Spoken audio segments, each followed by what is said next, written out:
La justicia es algo que tiene un valor simbólico, reparador, pero también consiste en un contrato que toda la sociedad deposita en la justicia.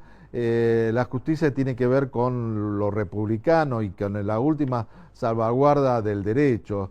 Y bueno, creemos que hay cuestiones que por ahí nos hacen pensar que no estamos con una justicia realmente dentro de los canales o dentro de lo que sería lo correcto, ¿no? De nuestro punto de vista. Pero vamos a charlar con Andrés Abramovi, presidente del Colegio de Abogados de Santa Fe, sobre estos temas, porque siempre están bien predispuestos desde el colegio a charlar con nosotros de distintos temas, y este es uno, creo que es fundamental, hablar de la justicia con los abogados. ¿Qué te parece? Muchas gracias por venir, No, Andrés. gracias a vos por la invitación. Un placer estar acá compartiendo con vos y charlando sobre estos temas medulares que tienen que ver con el desarrollo de la calidad de vida de la ciudadanía. Y fundamentalmente el tema que pusiste vos de manifiesto, que es la justicia propiamente dicha, y cómo se desenvuelve el Poder Judicial, es decir, aquellos operadores del derecho, que también somos los profesionales de la abogacía, los funcionarios, los jueces, los representantes del Ministerio Público de la Acusación, del Servicio de la Defensa también penal, y claramente también los dependientes del Poder Judicial, cuyos destinatarios de todo este servicio es la ciudadanía, ni más ni menos, y que espera un servicio de justicia que sea acorde a los tiempos actuales, un servicio de justicia accesible por sobre todas las cosas. Porque si nosotros bregamos, como vos bien dijiste en la introducción, sobre una higienización de lo que tiene que ver el funcionamiento de las instituciones, tenemos que también generar las herramientas para que el ciudadano y sobre todo los más vulnerables puedan acceder a la justicia sin tantas trabas. Así que de eso se trata, y esto implica una construcción permanente, una construcción de todos los representantes de los poderes del Estado, de las instituciones de intermedia, del periodismo, para que aquellos que menos tengan puedan acceder al reconocimiento de sus derechos. Garantizar la justicia, me parece que en definitiva. Ustedes también han planteado muchas veces que faltan jueces en distintas instancias, y eso también hablan de la calidad de la justicia, si la justicia es lenta o no se expide dentro de lo que uno estima que es conveniente, se transforma en injusticia.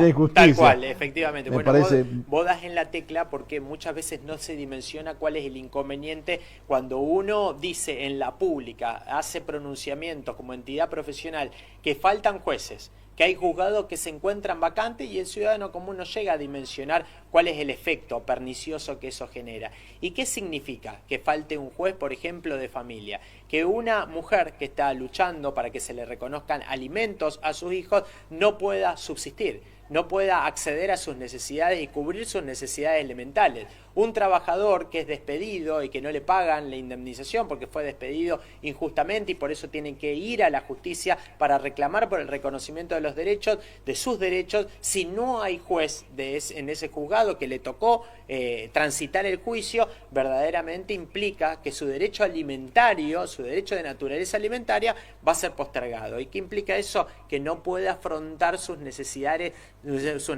básicas, que no se le reconozcan sus derechos elementales. Y esto implica ni más ni menos un quebrantamiento de los derechos humanos elementales. Por eso permanentemente estamos instando a los poderes públicos a que cubran los vacantes, porque detrás de la falta de cobertura, detrás de la falta de designación de un juez, hay un ciudadano que requiere la respuesta ágil y pronta del servicio de la justicia, que lo mantenemos nosotros con el pago de nuestros impuestos. Así que esto hay que resolverlo con premura. Y también, lamentablemente, existe en el desenvolvimiento de la justicia muchas cuestiones que tienen que ver con trabas burocráticas, trabas que se tienen que sacar de lado para que todo ande como corresponde, y más en los tiempos actuales, con la irrupción de la inteligencia artificial, las nuevas herramientas tecnológicas. Así que de eso se trata, entre todos contribuir para que todo funcione mejor, y aquel ciudadano que necesita la respuesta pronta de los poderes del Estado lo obtenga. Sí, yo estaba pensando justamente en la logística, en lo que más allá de la persona, de la figura de un juez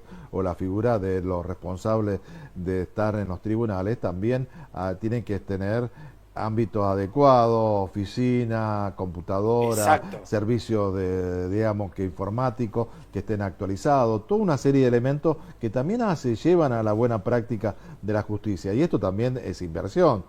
Si tenemos edificios colapsados de expediente y no se digitalizaron, no se llegaron a poder ver de funcionar de una manera mucho más ágil, creo que también esto va en contraproducente con los temas del tiempo, que es otro de los elementos a tener en cuenta. Es así, vos lo dijiste perfectamente, Aldo, porque tiene que ver con la digitalización y la modernización de todas las estructuras que tienen que ver con el Poder Judicial, tanto en materia edilicia como también en la tramitación de expedientes.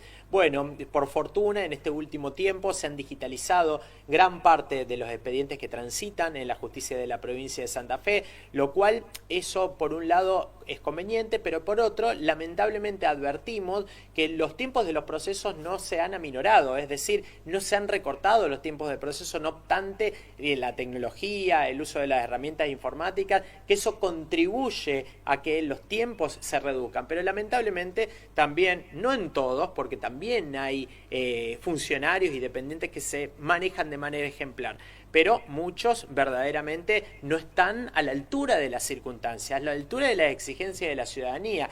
Y el ciudadano que paga los impuestos también merece obtener un servicio correcto, un servicio óptimo, un servicio eficiente. Entonces, muchas veces nosotros desde el colegio, cuando advertimos una situación de demora irrazonables o que muchas veces vemos funcionarios que en lugar de tomar a la justicia como un servicio lo ven como un privilegio y se toman vacaciones cuando no se lo deberían tomar, cuando tienen juzgados que están estallando, y no me refiero a la feria judicial, sino que otro tipo de licencia que se encuentra contemplada en la ley orgánica del Poder Judicial que le permite por motivos extraordinarios tomarse sus licencias. Ahora, no le importa que sus juzgados estén estallados, no le importa que demore 1 o 2 meses más el procedimiento, los expedientes. Ahora, cuando se le toca el sueldo, cuando le dicen, mirá, vos en lugar de cobrar el funcionario, al juez, no vas a cobrar en junio lo que te correspondió por todo el trabajo, sino vas a cobrar dentro de 3 meses, y por supuesto que van a estar inquietos y no les va a gustar. Bueno, lo mismo el ciudadano común. Entonces, también hay que tomar a la justicia como un servicio, no como un privilegio. La justicia es un servicio. Entonces, sobre todo, teniendo en consideración, y por eso tomo y resalto del discurso de la nueva integrante de la Corte Suprema, la doctora Zabalza, que en su discurso inaugural, cuando ella toma juramento, dice, solo tenemos que ver la parte humana de la justicia, o sea, el ciudadano que es destinatario del servicio. Ahí tenemos que apuntar, a la humanización del Poder Judicial, y que veamos no todo como una maquinaria, no todo como herramienta, sino verdaderamente ver la calidad de las personas. Y hay otra cuestión, porque también Baclini habló de la eficiencia. Exacto. Y otro elemento fundamental, porque vos hablabas que los tiempos a veces de cada persona son distintos, y la eficiencia y la eficacia en la resolución son importantes, porque si se toma mucho tiempo en decidir, también esto impide la agilización de todas las causas que tenga. Exacto. Y son dos elementos importantes, la eficacia, la eficiencia, pero también pensar en la persona, en la respuesta que se tiene que dar como sociedad. Y hay una cuestión que me parece fundamental, Andrés, que tiene que ver también con la división de los poderes del Estado. El Poder Judicial es un poder independiente. Uno siempre ve a la justicia con los ojos vendados, pero muchas veces esos ojos vendados parece que están influenciados o la acompañan o la guían desde otros poderes.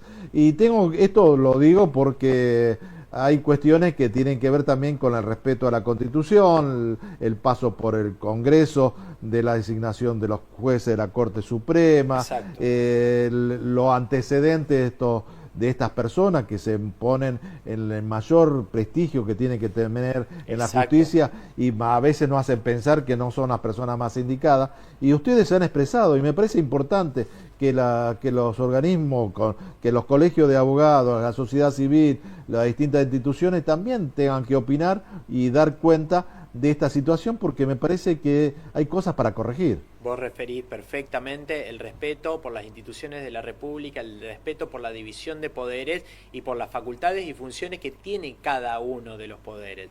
Y por un lado, vos haces referencia a la designación mediante decreto de los jueces Lijo y García Mansilla, que Lijo no terminó asumiendo porque la Corte estimó que tenía que renunciar si quería asumir, porque el doctor Lijo se encuentra desempeñando el cargo de juez federal en el Comodoro Pi.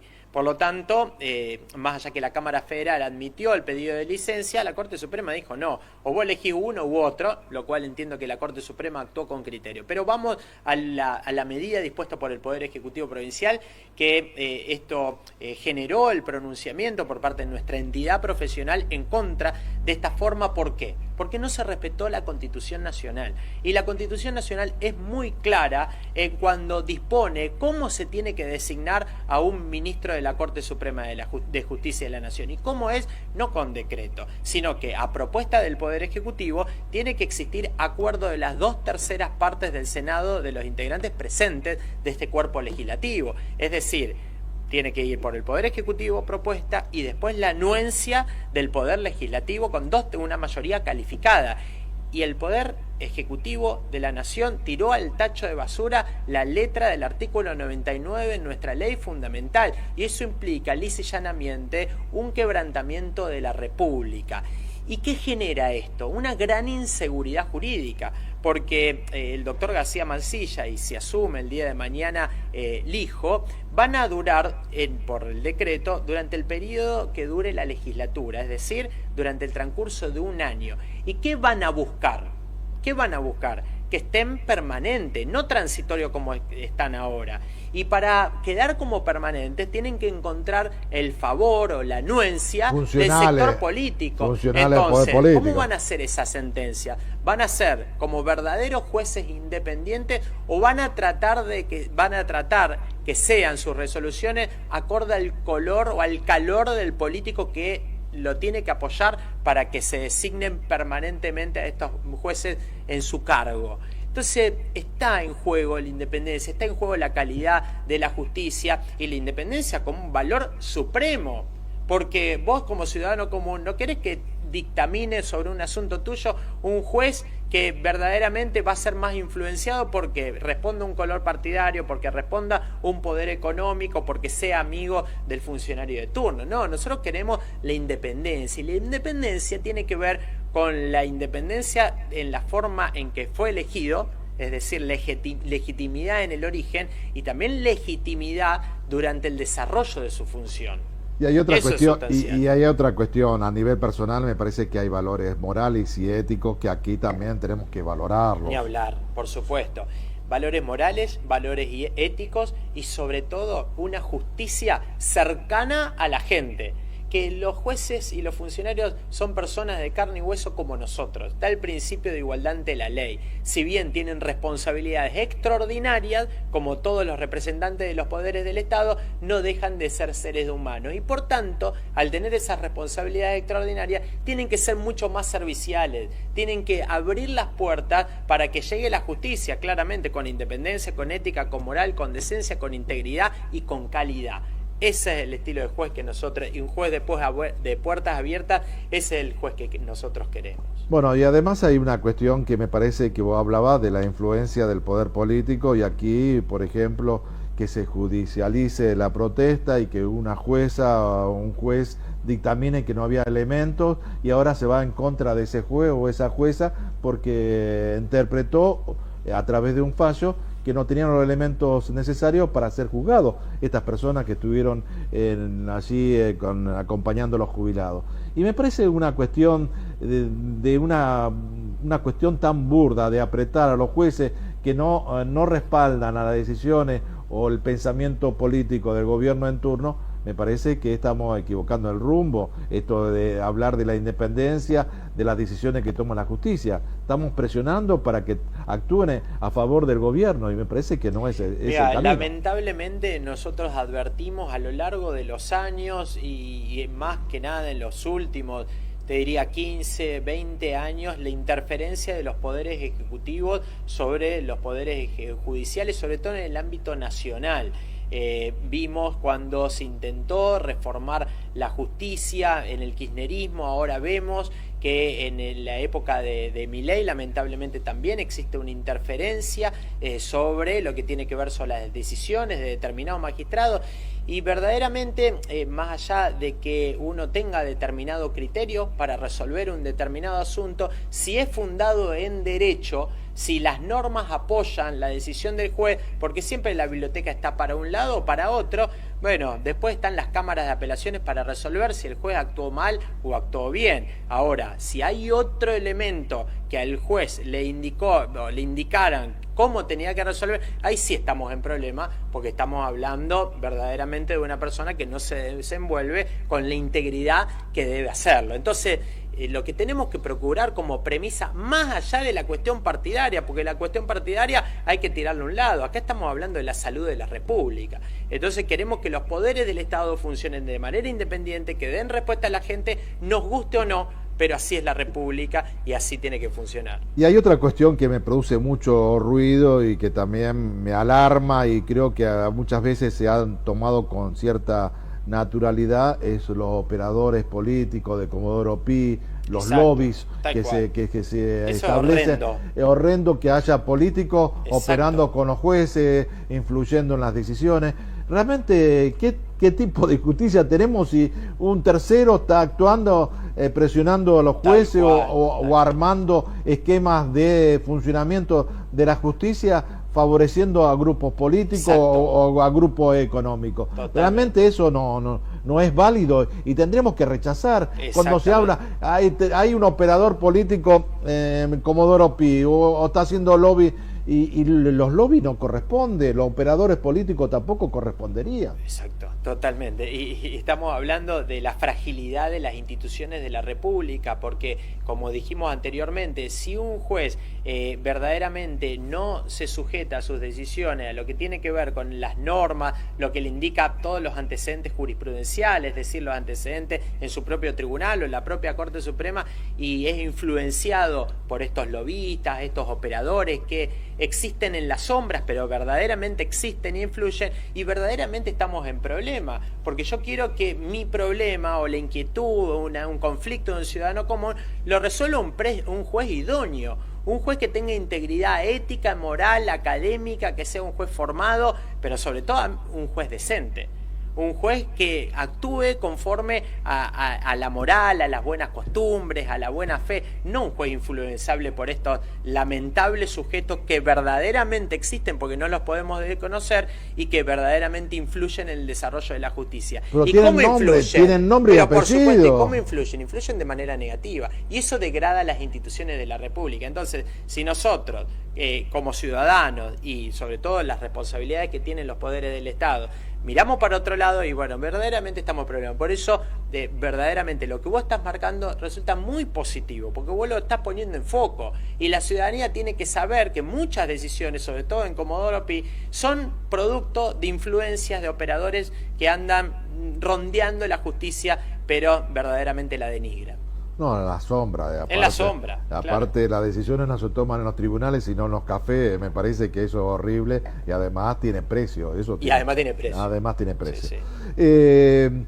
Andrés, para ir cerrando, porque me parece interesante ustedes, de las comisiones, de todo el funcionamiento que tiene el colegio, también tiene una parte de donde se trabaja muy bien el tema de asistencia a la comunidad. Exacto. Bueno, me parece que esto es comprometerse con su sociedad, con lo que tiene que ser también el compromiso social de los profesionales, porque muchos de ustedes, muchos de nosotros hemos estudiado en las universidades públicas, y creemos que también tiene que haber un compromiso por parte del profesional de dar respuesta a su comunidad. Exacto, y ustedes lo nosotros están haciendo. tenemos por estatuto de nuestra entidad profesional y por la Ley Orgánica de Tribunales el funcionamiento de un consultorio jurídico gratuito que es destinado a aquellas personas que no tienen recursos, que no pueden pagar un abogado, bueno, pueden acudir para algún inconveniente que tengan, pero destinado solamente para las personas que no tengan recursos, porque nosotros también y generamos campañas de concientización, y con vos lo hemos hablado, de que también la ciudadanía reconozca la labor del abogado.